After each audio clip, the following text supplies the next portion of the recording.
Police সংস্কার নিয়ে অন্তর্বর্তীকালীন সরকারকে সুস্পষ্ট বার্তা দিতে হবে। সমস্ত বিষয় নিয়ে ডিআইজি মহোদয় আমাদেরকে ডেকেছেন, তার পরিপ্রেক্ষিতে তার সাথে কথা বলেছি।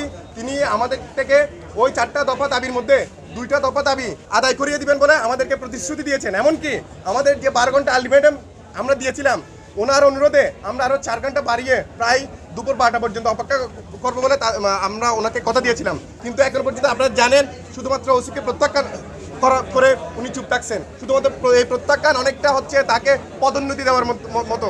পটিয়া থানা থেকে তাকে ওসির দায়িত্ব থেকে বরখাস্ত করে তাকে হচ্ছে ডিআইজি রেঞ্জে নিয়ে আসা হয়েছে। আমরা এটা তো খুব মজার হিসেবে দেখতেছি। এটা তার বিরুদ্ধে কোনো শাস্তিমূলক আচরণ না। আমি মনে করি যে এটা তাকে পদোন্নতি দেওয়া হয়েছে। ফলত আমরা তীব্র নিন্দার সাথে এই যে ডিআইজি মহোদয় যে ধরনের সিদ্ধান্ত নিছে, কিংবা ঊর্ধ্বতন যারা কর্তৃপক্ষ আছেন তারা যে ধরনের সিদ্ধান্ত নিছে, তার জন্য আমরা তীব্র নিন্দা জানাই এবং সাথে সাথে এই সিদ্ধান্তকে আমরা প্রত্যাখ্যান করি। সন্ধ্যা 6টা থেকে আমরা একটা বিক্ষোভ কর্মসূচির আয়োজন করছি, বিক্ষোভ মিছিলের আয়োজন করছি। এই বিক্ষোভ মিছিলটা 2 নং গেট থেকে সানমার হয়ে 16 শহর এসে সমাপ্ত হবে।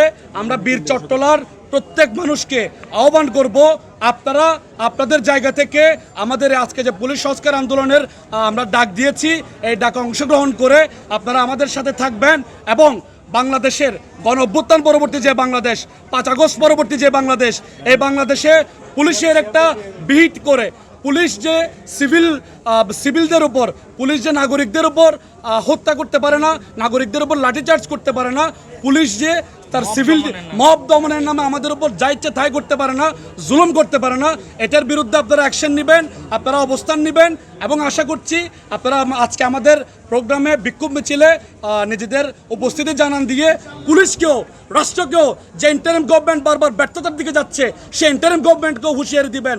যদি পুলিশের কার্যকরী সংস্কার না হয়, বীর চট্টলা থেকে বীর চট্টলার জনগণ আবার রাস্তায় নেমে আসবে এবং তখন ইন্টারিম গভর্নমেন্ট কি কোথাও পালাবার পথ খুঁজে পাওয়া যায় কিনা, এটা ইন্টারিম গভর্নমেন্ট খুঁজে নিবে। আমরা আজকে চট্টলার এই বীর চট্টলার এই ক্যান্টনমেন্ট খ্যাত 16 শহর থেকে পুলিশ সংস্কার আন্দোলনের ঘোষণা করছি। আমরা পরিষ্কারভাবে বলতে চাই, যতক্ষণ পর্যন্ত কর্তৃপক্ষ পুলিশের সংস্কার কাজ শুরু না করবে, ততক্ষণ পর্যন্ত আমাদের এই পুলিশ সংস্কার আন্দোলন চলবে। আমরা বিশ্বাস রাখি, যারা পুলিশে রয়েছেন, যে সকল পুলিশ সদস্যরা পুলিশে চাকরিরত রয়েছেন, আপনারা অনেকেই পুলিশের সংস্কার চান। আমরা চাইবো আপনারা আমাদের ভাই, আপনারা কাঁধে কাঁধ মিলিয়ে রাজপথে আসবেন, আপনাদের জায়গা থেকে আপনারা আমাদেরকে সংহতি জানাবেন এবং পুলিশের সংস্কার কাজের অগ্রগতির জন্য আপনারা মুখ্য ভূমিকা পালন করবেন।